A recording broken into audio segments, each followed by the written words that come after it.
Friends আপোনালোকক মোৰ channel tech and ইনফলৈ স্বাগতম। আজি মই আপোনালোকৰ বাবে এনআৰচিৰ হেয়াৰিং সম্পৰ্কীয় আন এটা অতি গুৰুত্বপূৰ্ণ ভিডিঅ' লৈ আহিছোঁ। আশা কৰোঁ এই ভিডিঅ'টো আপোনালোকক বহুত সহায় কৰিব, গতিকে আপোনালোকে এই ভিডিঅ'টো স্কিপ নকৰাকৈ শেষলৈকে চাই থাকিব।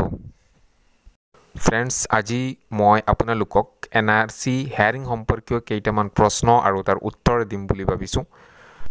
সেই প্ৰশ্নকেইটা হৈছে আপোনাৰ যিসকলৰ নাম ফাইনেল ড্ৰাফ্ট এনআৰচিত অহা নাই আৰু তেওঁলোকে আকৌ নতুনকৈ ক্লেইম কৰিছিল, তেওঁলোকৰ হেয়াৰিং কেতিয়া হ'ব বা তেওঁলোকৰ হেয়াৰিংটো কেনেকৈ হ'ব বা ক্লেইম কৰা ব্যক্তিসকলৰ যিসকলৰ হেয়াৰিং হৈ গ'ল তেওঁলোকৰ হেয়াৰিং আকৌ হ'ব নেকি, এই বিষয়ে আলোচনা কৰিম।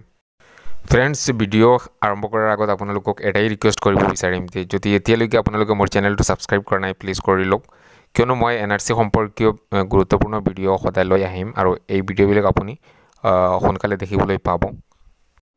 ফ্ৰেণ্ডছ, আপোনালোকে নিশ্চয় জানে যে এতিয়া যিটো আপোনাৰ হেয়াৰিং চলি আছে সেই হেয়াৰিংটো হৈছে আপোনাৰ বংশবৃক্ষৰ হেয়াৰিং, অৰ্থাৎ যিসকলে মানে এনআৰচিৰ লিগেচি ডাটাখন ব্যৱহাৰ কৰোঁতে অলপ খেলি মেলি কৰিছে বা আপোনাৰ বংশবৃক্ষত যদি কোনো ধৰণৰ সন্দেহ পোৱা গৈছে তেওঁলোকৰ বাবে এতিয়া মানে এই হেয়াৰিংটো চলি আছে। কিন্তু যিসকলে আপোনাৰ নতুনভাৱে ক্লেইম কৰিছে তেওঁলোকৰ হেয়াৰিংটো পিছত আৰম্ভ হ'ব আৰু তেওঁলোকৰ হেয়াৰিংটো বেলেগ ধৰণে হ'ব। সেইটো কেনেধৰণৰ হ'ব, সেইটো বায়'মেট্ৰিক অথেণ্টিকেশ্যন লোৱা হ'ব তেওঁলোকৰ পৰা। বায়'মেট্ৰিক অথেণ্টিকেশ্যন মানে হৈছে আপোনাৰ আই প্ৰিণ্ট, ফিংগাৰ প্ৰিণ্ট তথা আপোনাৰ ফেচ প্ৰিণ্ট লোৱা হ'ব। কিন্তু এইবিলাক কিয় লোৱা হ'ব চাই লওক। চাওক, ইয়াত কোৱা হৈছে the database comes after the ongoing process of updating the national register of citizens in Assam faced problems in obtaining real time information of suspected foreigners due to the data absence of the centralized database.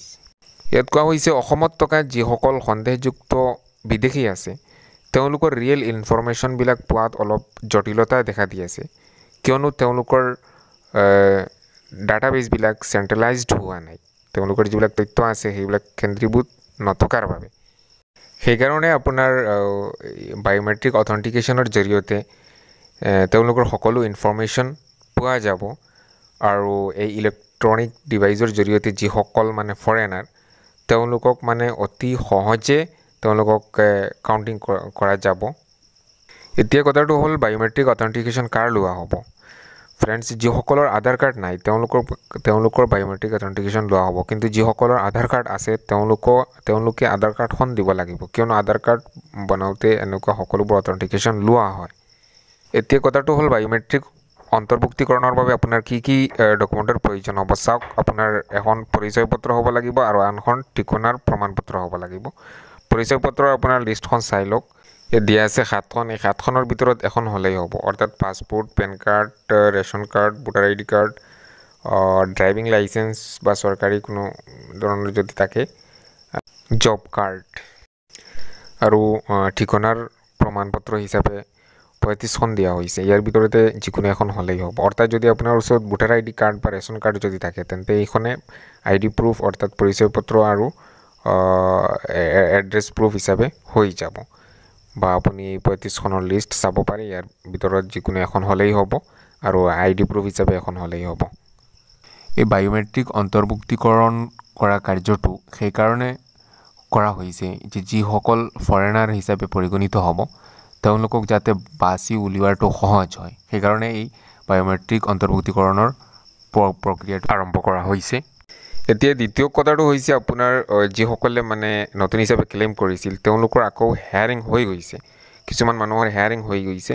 এতিয়া তেওঁলোকৰ আকৌ hearing হ'ব নেকি আৰু তেওঁলোকৰ biometric অন্তৰ্ভুক্তিকৰণ প্ৰক্ৰিয়াটো লোৱা হ'ব নেকি, এই বিষয়ে মই কাষ্টমাৰ কেয়াৰত কল কৰিছিলোঁ। তেওঁলোকে জনালে যে এই আপডেটটো এতিয়ালৈকে তেওঁলোকৰ ওচৰত নাই, অৰ্থাৎ এনআৰচিৰ হেল্পলাইন নম্বৰত মই কল কৰিছিলোঁ, কিন্তু মোৰ ধাৰণা হয় আকৌ আপোনালোকৰ হ'ব, কিয়নো এই বায়'মেট্ৰিক অন্তৰ্ভুক্তিকৰণ প্ৰক্ৰিয়াটো আপোনাৰ বৰ্ডাৰ পুলিচৰ পৰা এই আদেশটো দিয়া হৈছে। সেইকাৰণে যিসকলে ক্লেইম কৰিছে আৰু তেওঁলোকৰ হেয়াৰিং হৈ গৈছে, এই হেয়াৰিংটো হৈছে বংশবৃক্ষ হেয়াৰিং আৰু বায়'মেট্ৰিক অন্তৰ্ভুক্তিকৰণ প্ৰক্ৰিয়া তেওঁলোকৰ পিছত হ'ব বুলি বেছি মোৰ সম্ভাৱনা আছে।